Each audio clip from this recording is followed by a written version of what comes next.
Shalom Alaikum Bapak Ibu Saudara-saudari yang dikasihi di dalam Tuhan. Sebelumnya saya mengucapkan selamat berkarya kembali di minggu ini. Kita berdoa. Bapa, dalam nama Tuhan Yesus, terima kasih untuk waktu ini. Kami akan belajar firman-Mu. Roh Kudus tolong kami supaya kami bisa memahaminya. Dalam nama Tuhan Yesus kami berdoa. Amin. Bapak Ibu Saudara-saudari yang dikasihi di dalam Tuhan, hari ini Senin 15 Februari 2021 kita akan belajar dari Matius pasal yang keempat ayat yang ke-8 sampai dengan yang ke-10. Matius pasal yang keempat ayat yang ke-8 sampai dengan yang ke-10. Judulnya adalah Di Atas Gunung. Di Atas Gunung.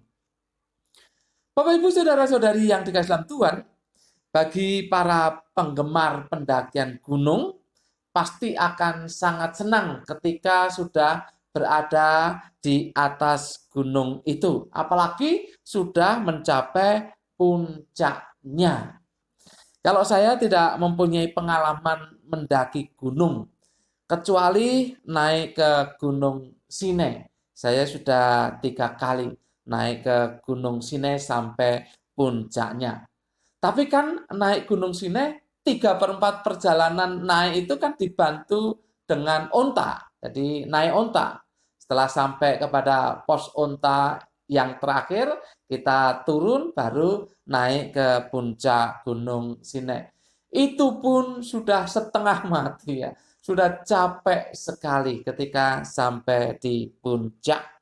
Bapak Ibu Saudara-saudari yang dikasih dalam Tuhan, kalau kita dari atas gunung, apalagi di atas gunung puncaknya ya, kita sampai puncaknya, tentu kita akan bisa melihat banyak hal di bawah.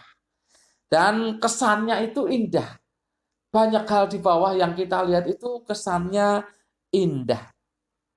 Bapak Ibu Saudara-saudari yang dikasihi dalam Tuhan, kali ini kita akan belajar mengenai Tuhan Yesus yang dibawa oleh iblis ke atas gunung yang sangat tinggi. Kita baca ayat 8. Dan iblis membawanya pula ke atas gunung yang sangat tinggi dan memperlihatkan kepadanya semua kerajaan dunia dengan kemegahannya. Dengan kemegahannya. Bapak Ibu Saudara-saudari yang dikasihi dalam Tuhan, gunung itu sekarang disebut dengan gunung pencobaan atau Mount of Temptation. Letaknya ada di padang gurun Yudea. Bisa terlihat dari kota Yeriko, seperti terlihat dalam foto yang saya taruh di sini ya. Jaraknya itu dari kota Yeriko sekitar 3 km ke arah barat laut. Kota itu di dalam bahasa atau gunung itu di dalam bahasa Arab disebut Jabal Huruntul. Jabal Huruntul atau Gunung Huarantina. Kalau Bapak Ibu perhatikan foto itu dengan lebih dekat lagi, maka bisa menemukan sebuah tempat di situ, di mana itu sebenarnya adalah biara. Jadi sekarang itu ada biara di gunung itu, yaitu biara ortodok Yunani. Coba perhatikan lebih dekat lagi yang foto yang saya taruh di sini. Bapak Ibu Saudara-saudari yang dikasih di dalam Tuhan, ada 3 hal penting berkaitan dengan gunung pencobaan ini. Yang pertama, iblis memperlihatkan kerajaan dunia dan kemegahannya. Sekali lagi kita baca ayat 8. Dan iblis membawanya pula ke atas gunung yang sangat tinggi dan memperlihatkan kepadanya, kepada Tuhan Yesus, semua kerajaan dunia dengan kemegahannya. Dikatakan di ayat itu memperlihatkan. Kata memperlihatkan di dalam bahasa Yunani itu dipakai kata deikno. Deikno. Itu secara literal artinya mengekspos di depan mata, mengekspos di depan mata, atau memberikan bukti, memberikan bukti. Nah, itu berarti kerajaan-kerajaan dunia yang diperlihatkan oleh iblis kepada Yesus itu fakta, itu kenyataan, itu memang ada. Jadi bukan halusinasi, bukan khayalan, tapi memang benar-benar ada kerajaan dunia itu. Tujuannya tersirat di ayat ini adalah supaya Tuhan Yesus tertarik. Supaya Tuhan Yesus tertarik. Hal yang kedua berkaitan dengan gunung pencobaan ini adalah iblis akan memberikan semua itu kepada Tuhan Yesus, syaratnya menyembah Dia. Perhatikan ayat 9. Dan berkata kepadanya, semua itu akan kuberikan kepadamu jika engkau sujud menyembah aku. Dari ayat ini jelas bagi kita bahwa iblis itu gila disembah, ya, gila disembah. Ini juga menunjukkan bahwa iblis itu selalu mencoba sesuatu yang menurutnya mungkin. Menurutnya mungkin. Dan Yesus pada saat itu berwujud manusia sejati, ya. Berwujud manusia sejati. Dan iblis berpikir ini mungkin dijatuhkan, ini bisa. Jadi iblis mencoba sesuatu yang menurutnya mungkin. Juga iblis selalu menggunakan kesempatan. Selalu menggunakan kesempatan. Bapak, Ibu, saudara-saudari yang dikasihi di dalam Tuhan, kalau kita lihat dari Injil sinopsis yang lain, ya, kita lihat dari Lukas pasal 4 ayat yang ke-13, di sini dikatakan, sesudah iblis mengakhiri semua pencobaan itu, ia mundur daripadanya, dari Yesus, dan menunggu waktu yang baik. Ini mengindikasikan bahwa apa yang dilakukan iblis untuk mencobai Tuhan Yesus ini adalah menggunakan kesempatan sebaik-baiknya. Kapan lagi, gitu ya? Harus ada yang dilakukan ketika kesempatan itu datang. Dia gunakan kesempatan untuk mencobai Tuhan Yesus. Yang ketiga, iblis dikalahkan oleh Tuhan Yesus. Ayat 10. Maka berkatalah Yesus kepadanya, enyahlah iblis, sebab ada tertulis, engkau harus menyembah Tuhan Allahmu dan hanya kepada Dia sajalah engkau berbakti. Jelas di sini dikatakan bahwa Tuhan Yesus mengusir iblis. Enyahlah iblis. Menariknya dipakai firman. Dikatakan di sana sebab ada tertulis. Berarti itu firman yang sudah tertulis. Jadi ada 3 berkaitan dengan gunung pencobaan. Sekali lagi, iblis memperlihatkan kerajaan dunia dan kemegahannya. Iblis akan memberikan semuanya itu kepada Tuhan Yesus kalau Tuhan Yesus mau menyembah Dia. Iblis dikalahkan oleh Tuhan Yesus. Bapak, Ibu, saudara-saudari yang dikasihi dalam Tuhan, kita pasti suka, senang sekali ketika berada di atas, apalagi mencapai puncak. Bahkan kita mengusahakannya. Misalkan karir. Kita berusaha untuk mencapai atas, mencapai puncak. Jabatan.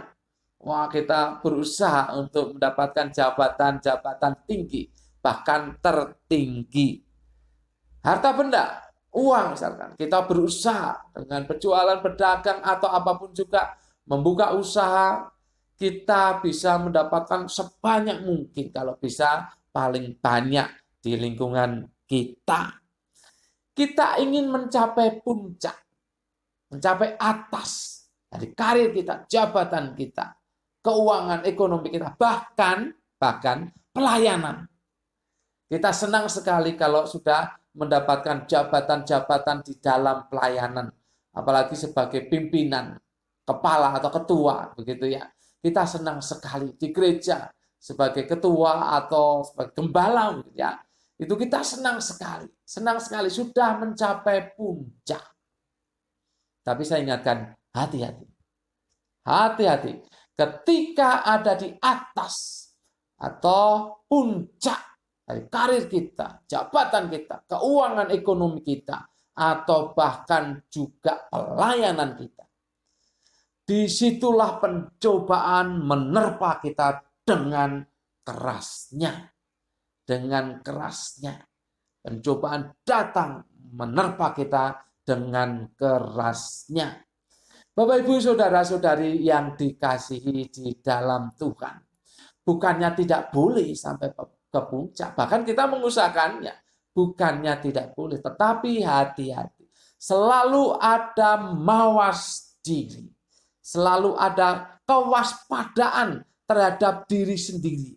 Apalagi sudah sampai puncak. Yang jelas bahwa kita harus berdasarkan firman Tuhan. Berdasarkan firman Tuhan. Ketika kita melangkah tahap demi tahap, step demi step, untuk sampai ke atas, untuk sampai ke puncak, itu harus didasarkan dengan firman Tuhan, dengan kebenaran. Karena kalau dengan hal yang lain, kita tidak akan kokoh menghadapi pencobaan. Tetapi ketika firman Tuhan itu menjadi dasar di dalam kita berusaha, maka dimanapun posisi kita, kita akan tetap kokoh. Bapak, Ibu, Saudara-saudari yang dikasihi di dalam Tuhan. Tuhan Yesus berada di atas dan dicobai karena Dia adalah Sang Firman. Bahkan dikatakan di situ Dia juga memakai firman yang tertulis. Maka Dia tetap kokoh. Maka bisa mengalahkan pencobaan itu. Bisa mengalahkan iblis itu. Oleh sebab itu Bapak, Ibu, Saudara-saudari yang dikasih dalam Tuhan. Sekali lagi hati-hati kalau sudah berada di atas. Karena godaan untuk menguasai itu datangnya begitu kuat. Godaan untuk menguasai. Godaan untuk bertindak semena-mena. Saya mengenal seorang dua orang. Ketika tadinya sama-sama setara dengan saya sebagai dosen. Tetapi ketika jadi pimpinan, usaha untuk menguasai keuangan, untuk menguasai ini, aduh. Ya, itulah kalau berada di puncak. Ketika sudah berada di puncak, godaan untuk lebih, memiliki lebih, berkuasa, lebih banyak hasilnya, itu kuat sekali godaan untuk ke sana. Oleh sebab itu hati-hati. Hati-hati. Yesus diperlihatkan kerajaan dunia.